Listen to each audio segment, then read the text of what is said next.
Вал ахирату хойру лиман иттақа. Ал ахирет деген нәрсе тақуа болған адамға қайырлы ғой деген. Вала тузламуна фатила. Әсте сендерге ешқандай әділетсіздік жасалмайды, егер Аллаға бойсынатын болсаңдар дейді әрдайым. Міне, сондай мінездер, құрметті жамағат, қазірден бастап үйрену керек қоғамда. Кеше біз айттық қой, сіздің көлігіңізді біреу кеп жаңағыдай сызып кетсе, тарс еткізсе, әр нәрсеге өзіңді жоғалта берме. Сен Раббыңның тәрбиесіндегі адамсың ғой. Сен құр мұсылман болу үшін, құр мұсылман болдым деп мұсылман болма. Сен міндет тұр ғой мына жақта. Пайғамбарымыздың тәрбиесін көрсетілу керек сен арқылы қоғамға. Егер көрсете алмасаң, не болады онда? Әрбір іс-әрекет мәміленің өзінде. Алла Тағала айтты, фатауалла анхум дегенде сол мағыналар жатыр. Міне, теріс айнал олардан, сырт айнал. Яғни жүрегіңмен бірақ Құраның тоқтамасын. Уабсирхум, көрсет, көздерін жеткіз оларға. Уазаккир, есіне түсір. Уанзир бихи, Құран арқылы ескерт. Құран арқылы сөйле оларға. Көздерін жеткіз. Әне күн, әне ай, мына жер, ана тарих, түгел нәрсені Құран арқылы түсіндіре бер. Бірақ сізге тиісетін кезде сіз килік кетпе деп отыр да. Тиісілген нәрсеге. Соқтан сахабалардың өздерін қараңыздар. Қол жұмсау деген нәрсе, төбелес деген нәрсені жасамады сахабалар қоғамда. Бірақ Омарды білесіздер сіздер, ол мысалы. Омар біраз адамды шайпап тастайтын адам болған, ол мысалы. Күш қуаты тұрғысынан. Қараса да қараған кезінде біраз адамдар қашып кетуі де мүмкін. Бірақ солардың бәріне Алла Тағала бір тәрбие жүргізді да. Бір тәрбие жүргізді, сабыр етті. Көрінсін салмақтың. Неге бұл дегенде? Көрінсін құлдарыма сен арқылы менің оларға қазір азап қалап тұрған жоқпын қазір. Көрінсін оларға тек қана жақсылықты қалап тұрғаным. Әбден сендерден тек жақсылық шықсын қазір оларға. Жақсылық. Ертең өліп баратқанда өзінен басқа әділетсіз адам таппасын.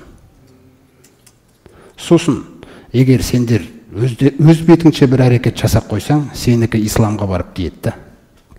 Исламға тәрбиешіңе барып тиеді ғой.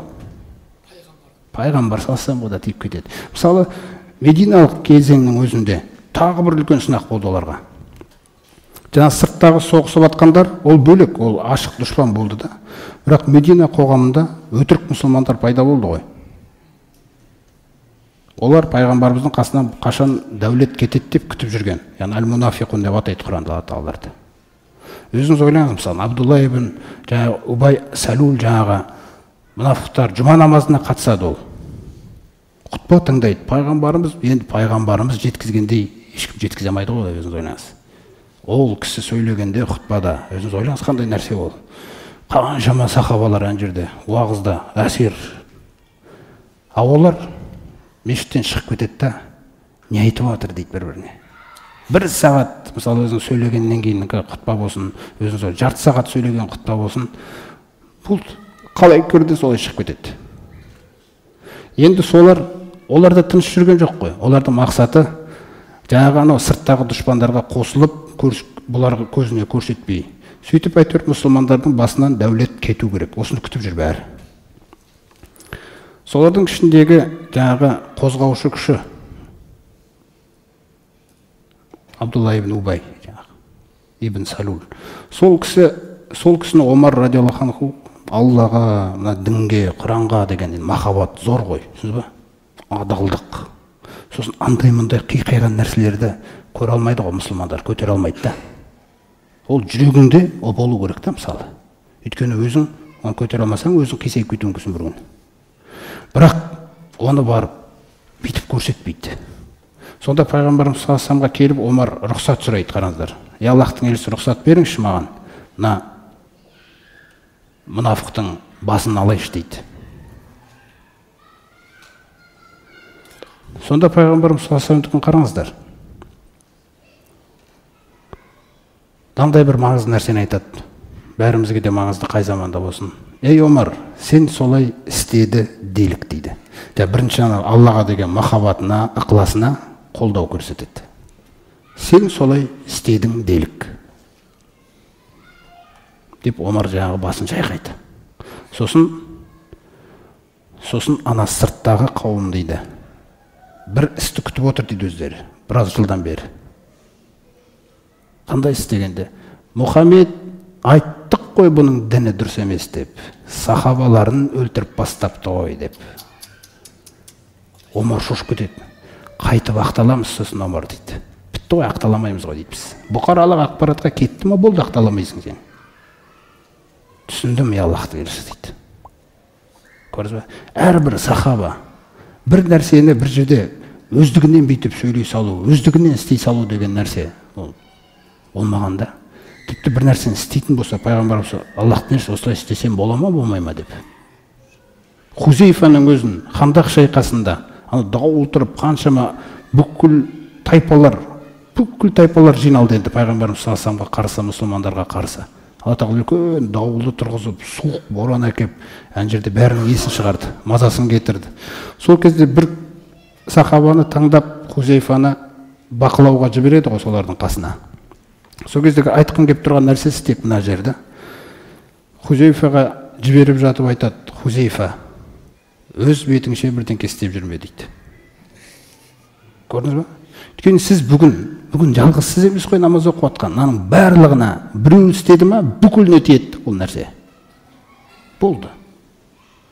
Оны адам ойламайды тиіп жатыр деп та. О ойлайды, мен сахабалардың кезіндегіндей сыналып жатқан шығармын деп. Әсте ол нәрсе емес ол. Көрдіңіз ба? Сосын Хузейфаға соны айтады: сен өз бетіңше бірдеңке істеп қойма. Ла тухдис амран бинафсик. Сонда жаңа Хузейфа барып ана жаққа қарай барғаннан кейін қысқасы жаңа Абу Суфиян көзіме шалынды дейді. Садақты алдым дейді. Қараңыз. Өйткені Алланың дұшпаны не деген мағыналар жүр ғой жерде. Соғыс болып отыр, жаугершілік заман. Сонымен сартып аттында пайғамбарымыздың бұйрығы есіме түсті дейді. Садақты қайтарған арқасына салып. Егер де өз бетінше істеп қойсаң, жаңа проблема басталады. Көрдіңіз ба? Сосын, я Раббымыз, енді не істейміз деген нәрсе басталады. Көрдіңіз ғой? Сондай қателіктер үшін Ухуд шайқасында да жеңіс болмай қалды ғой. Таудан түсіп кеткен бірнеше сахаба мысалы. Бұл осындай біздің бойымызда, құрметті жамағат, жаңағы қателіктер болады да. Сондықтан шама келгенше өзіңді дәлелдемеңіз, дінді дәлелдеңіз жүрген жеріңізде. Өзіңізді дәлелдейтін заман кетті, сен еш нәрсе емессің да. Алла сізді мұсылман қылғаннан кейін болды. Алла тағала мұсылманның киімін кигізді ма, мұсылманның киімімен жүру керек. Мүминнің киімін кигізді ма, мүминнің мінезімен жүру керек. Сізде өзіңді дәлелдеу деген нәрсені ұмытыңыз. Сіз өзіңіз немеге дәлелдейсіз? Не дәлелдегіңіз келеді сіз өзіңіз? Алла тағала белгіледі ғой сен тамшыдан жаралғансың, мен сені имам беріп адам қылдым деп жатыр. Мен жәннатқа қарай бастап баратқан адам қылдым сен. Өзіңді не үшін дәлелдейсің?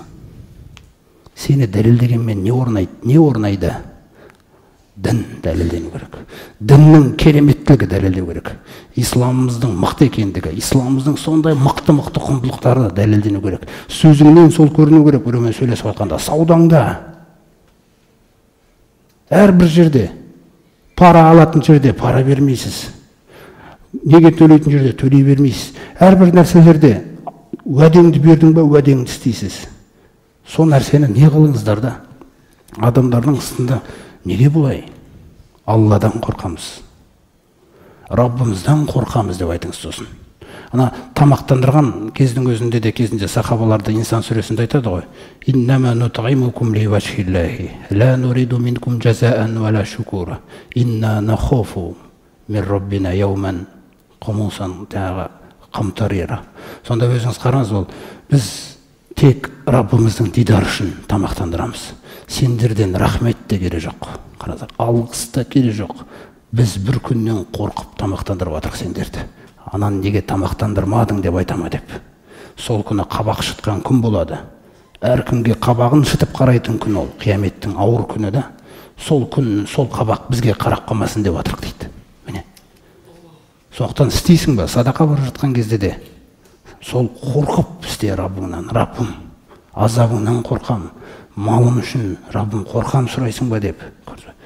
Әр жерде саудада әділеттісің, артық ақша жоқ, өтірік жоқ, не жоқ. Міне осылай халық қарайды, мынау не деген дін, мынау керемет дін ғой. Өстіп пайғамбарыңызды ғана сіз жақсыға керемет тұлға екендігін көрсете аласыз қоғамда. Раббымыз бізді осылай тәрбиелеп жатқан. Көршіңіз кіріп келеді үйге, бір нәрсе бар ма деп. Келе қойыңыз, келіңіз, мында ішесіз ба, міне не керек, балта керек па, ара керек па деп тұрыңыз. Балға сұраса, балта, ара керек жоқ па? Шегелер. Осындай дәрежеде ұшыңыз. Балаңыз көрсін сол қарым-қатынасты. Әке, неге сонша сөйтіп жатсың? Көршісін қадірле деген пайғамбар саллаллаху алейхи ва саллям. Астына үстіне түсем керек болса, міне, жүгірем, берем. Көрсін балаңыз, көршіні қалай құрметтеу. Ол қайдан алады ол қуатты? Ол сіздің әрекетіңізден алады оны. Біреу кеп далада бүйтіп айқайлап тұрса, сабыр етіп тұрыңыз. Әке, неге сіз айқайлап тастамадыңыз? Сіз груша араласыз ғой, неге ұрып жібермедіңіз? Раббымнан қорқам балам. Өзім үшін кек алғым келмейді. Өйткені пайғамбарымыз ешқашан өзі үшін кек алмаған. Осы қасиеттер пайда болмаса, біз сол сыртымыз не болғанмен, ішімізде мінездеріміз әлі де сол ана бұрынғы қалдықтардан жұмыс істеп жатқан жерлер бар да, онымен біз алысқа шаба алмаймыз. Мақсат, құрметті жамағат, мына діннің қадірі қоғамда сіз арқылы көтерілу керек та.